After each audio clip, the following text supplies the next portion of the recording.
विश्व के सभी मेरे साथियों को राजरत्न अम्बेडकर की ओर से जय भीम, नमो बुद्धाय। द बुद्धानीज धम्मा के एपिसोड 57 में 57वें भाग में आप सभी लोगों का स्वागत है। हम लोग द बुद्धानीज धम्मा के बुक 3 का अध्ययन कर रहे हैं कि what the Buddha taught, Buddha की शिक्षाएं क्या है। और इस बुक 3 का पार्ट 5 हम लोग देख रहे हैं कि व्हाट इज सद्धम्म, सद्धम्म क्या है।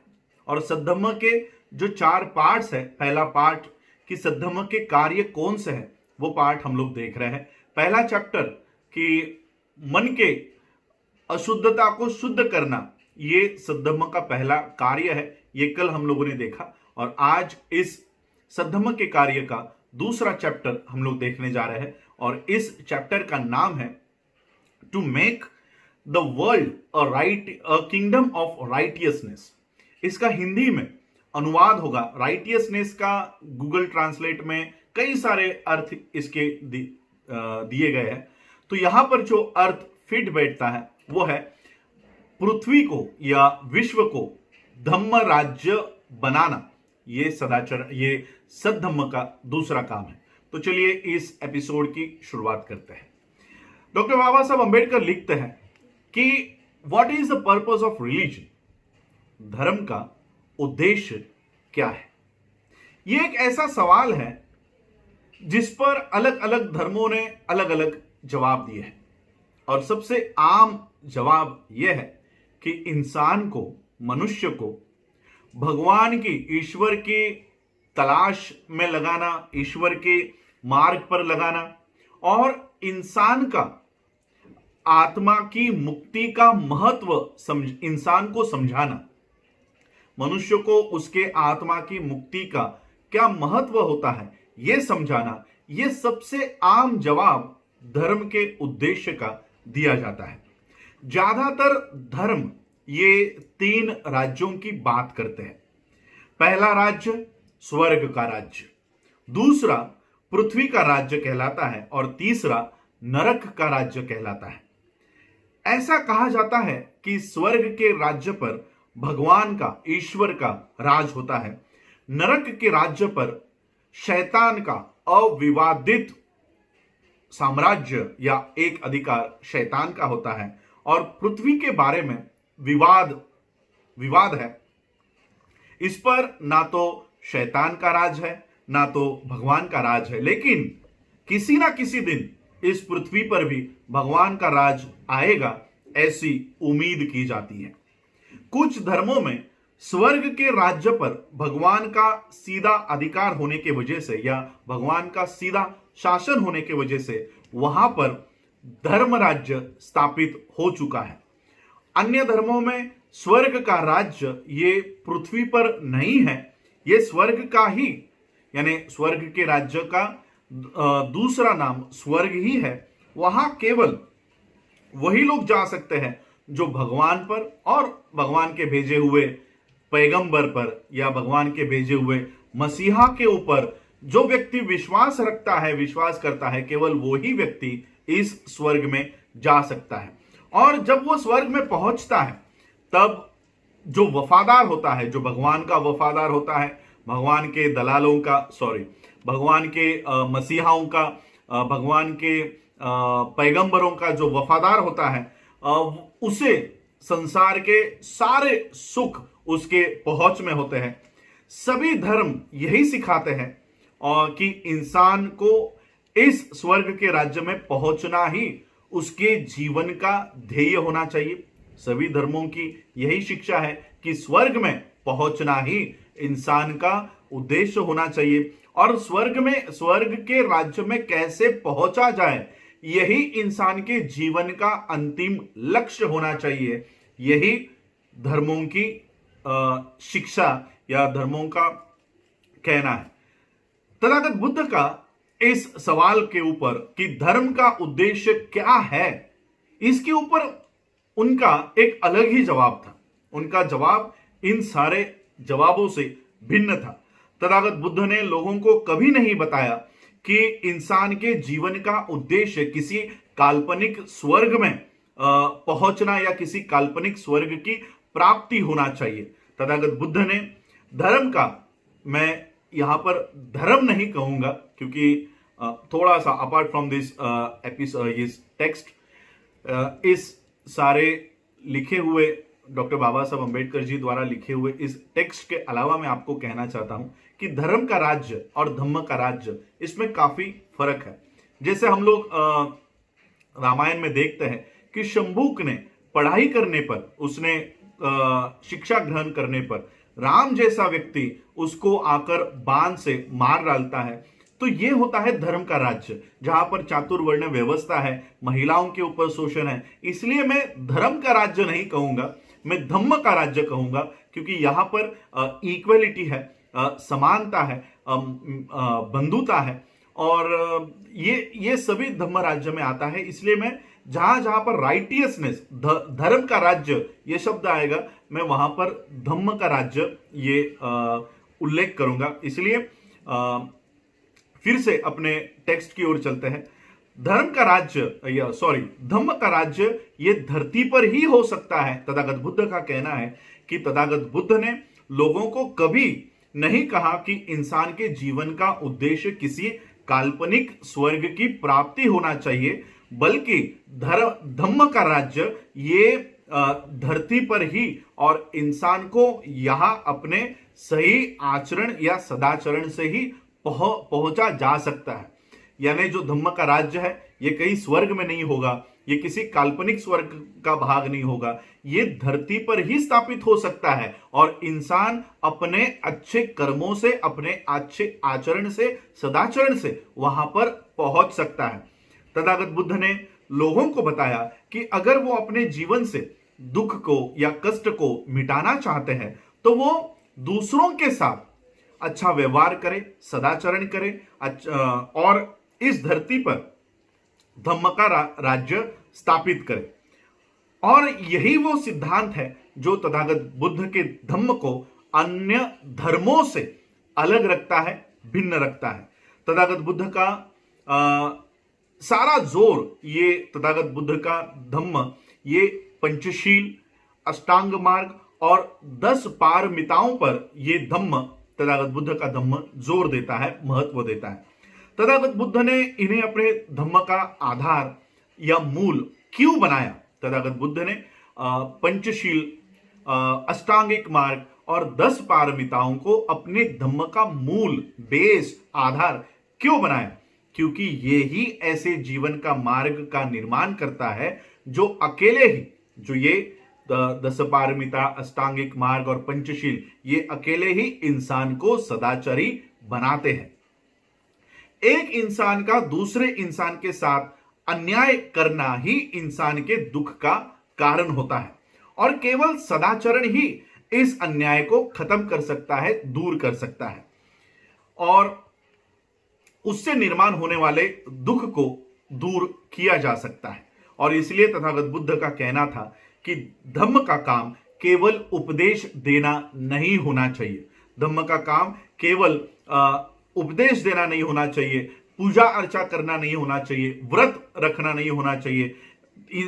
धम्म का काम होना चाहिए कि इंसान के मन पर सदाचरी होने की सर्वोच्च आवश्यकता क्यों है, ये समझाना। इंसान को सदाचरी बनने का महत्व क्यों है, आवश्यकता क्यों है, ये उसके दिमाग में, ये इसके मन में बिठाना, यही धम्म का काम होना चाहिए। तथागत बुद्ध ने कहा कि धम्म राज्य स्थापित करने के उद्देश्य के लिए कुछ अन्य कर्मों का करना भी जरूरी है।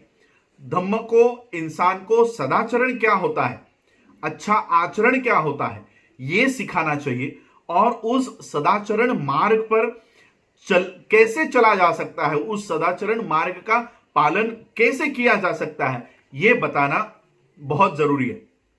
अगर मन के अंदर बुरे, यह बताना भी जरूरी है। धम्म को इंसान को गलत क्या है, गलत चीजें कौन सी है, what are the wrong things, ये भी धम्म को बताना चाहिए। धम्म को यह भी सिखाना चाहिए कि उस गलत मार्गों से, उन गलत चीजों से, बुरे चीजों से इंसान को कैसे दूर रहा जा सकता है, यह भी धम्म का काम है, सिखाना। तथागत बुद्ध ने धर्म के इन उद्देश्यों के अलावा कि सही क्या है और गलत क्या है, ये सिखाने के अलावा धर्म के और दो सर्वोच्च उद्देश्य तथागत बुद्ध ने दो सर्वोच्च महत्व पर जोर दिया हुआ है। पहला है इंसान का स्वभाव, इंसान के स्वभाव और प्रवृत्ति का प्रशिक्षण, जो प्रार्थना करना, पूजा अर्चा करना, व्रत रखना और बलि चढ़ाने से अलग है, भिन्न है। तथागत बुद्ध ने देवदह सूत्र में जैन धर्म की व्याख्या करते समय इस बात को स्पष्ट किया है। जैन धर्म के संस्थापक महावीर का यह दावा था कि इंसान जो कुछ भी अनुभव करता है इस जीवन में, इंसान जो कुछ भी अनुभव करता है, चाहे वो सुखद हो चाहे वो दुखद हो, वो सब उसके पिछले जन्मों का परिणाम है, वो सब उसके पिछले जन्मों के कर्मों का रिजल्ट है, परिणाम है। पिछले जन्म के दुष्कर्मों को समाप्त करने में और उसे शुद्ध करने में और नए दुष्कर्म इस जीवन में नए दुष्कर्म नहीं करने से और भविष्य में इसकी वृद्धि नहीं होती है। और जैसा कि भविष्य में इसकी वृद्धि नहीं होगी तो दुष्कर्म अपने आप खत्म हो जाएंगे, और जैसे ही दुष्कर्म बुरे कर्म खत्म हो जाएंगे, दुख भी, आने वाले जन्म का दुख है वो भी खत्म हो जाएगा। और आने वाले जन्म में दुख जैसे ही खत्म हो जाता है, सारी वेदना, सारी भावना खत्म हो जाएगी, और जैसे ही सारी वेदना, सारी भावना आने वाले जन्म में खत्म हो जाएगी, दुख आने वाले जन्म में हमेशा हमेशा के लिए खत्म हो जाएगा। ये जैन धर्म का दावा था। इस पर तथागत बुद्ध ने पूछा, क्या तुम जानते हो कि यहां और अभी इसी जन्म में क्या गलत प्रवृत्तियों का नाश हो गया है और क्या अच्छी प्रवृत्तियां प्राप्त हो गई है, अच्छे कर्म प्राप्त हो गए हैं? क्या तुम जानते हो कि इस जन्म में पिछले जन्म के सारे दुष्कर्म खत्म कर दिए हैं और आने वाले जन्म के लिए हमने अच्छी प्रवृत्तियों को प्राप्त कर लिया है? क्या कोई जानता है? तो इसका जवाब था नहीं। तथागत बुद्ध ने पूछा, तो फिर पिछले जन्म के दुष्कर्मों को शुद्ध करना और इस जन्म में दुष्कर्म नहीं करना, इसका क्या महत्व है, इसका क्या उपयोग है अगर इंसान अपने मन का कोई प्रशिक्षण नहीं करता जो बुरे मन प्रवृत्तियों को अच्छे प्रवृत्तियों में बदल सकता है? तो ऐसे पिछले जन्म के दुष्कर्मों को शुद्ध करने का क्या मतलब है, क्या उपयोग है? तथागत बुद्ध के विचारों के धर्म की यही सबसे बड़ी खामी थी। तथागत बुद्ध के अनुसार धर्म में सबसे बड़ी खामी यही सारी चीजें थी। एक अच्छी मनोप्रवृत्ति, एक अच्छे मन का स्वभाव ही स्थायी, हमेशा परमानेंट अच्छाई का आधार होता है, और यही परमानेंट अच्छाई का आश्वासन होता है। अच्छे मन का स्वभाव या अच्छी मनोप्रवृत्ति। और इसलिए तथागत बुद्ध ने मन के प्रशिक्षण पर जोर दिया है, और इसलिए तथागत बुद्ध ने मन के प्रशिक्षण को प्रथम स्थान दिया है, जो मनोप्रवृत्ति या इंसान के स्वभाव के प्रशिक्षण के समान ही था। दूसरी चीज जो तथागत बुद्ध ने सबसे ज्यादा जिसको महत्व दिया है वो था साहस। साहस का मतलब हिम्मत, सही के साथ हमेशा खड़े रहना, चाहे सही के साथ कोई खड़ा नहीं हो, मैं अकेला ही उसके साथ खड़ा रहूंगा। ये साहस, ये हिम्मत तथागत बुद्ध ने अपने सिद्धांतों में सबसे ज्यादा महत्व साहस को दिया। सालेक सूत्र में तथागत बुद्ध ने इस बात को स्पष्ट किया। तथागत बुद्ध ने कहा कि तुम्हें यह ठानना चाहिए, तुम्हें यह ठानना होगा, चाहे दूसरे लोग हत्या करें, मैं कभी हत्या नहीं करूंगा। चाहे दूसरे लोग चोरी करें, मैं कभी चोरी नहीं करूंगा। चाहे दूसरे लोग झूठ बोले, बुरा बोले, निंदा करे, बकबक करे, बकवास करे, मैं कभी नहीं करूंगा।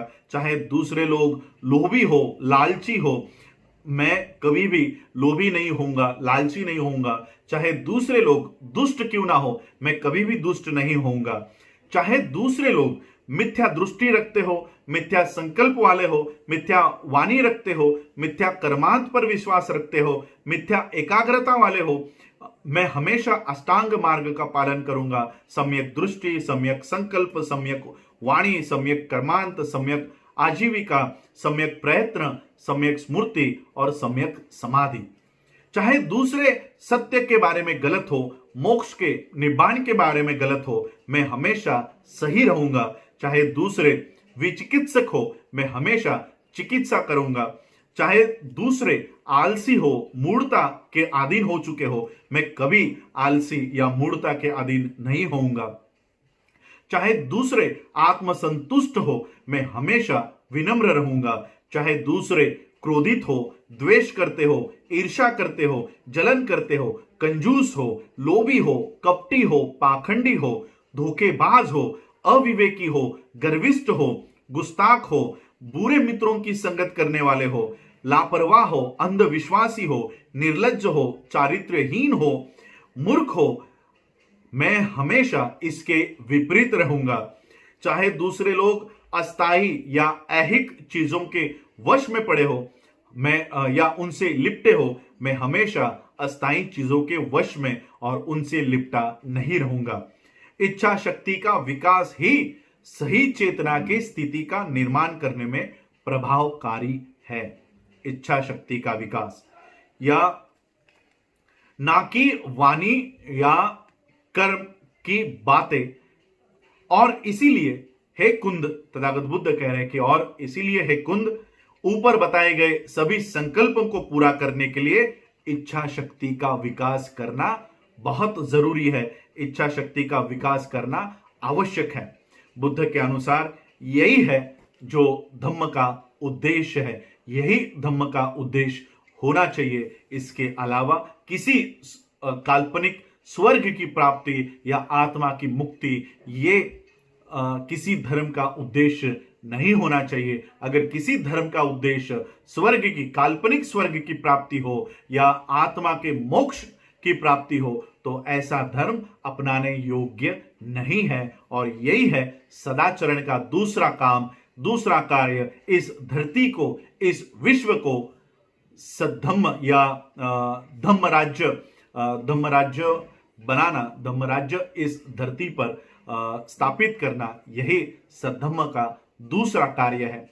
यही है आज का ये चैप्टर। आज आप लोगों ने मुझे सुना, उसके लिए आप सभी लोगों का आभार, धन्यवाद। जय भीम, जय भारत, जय बुद्ध।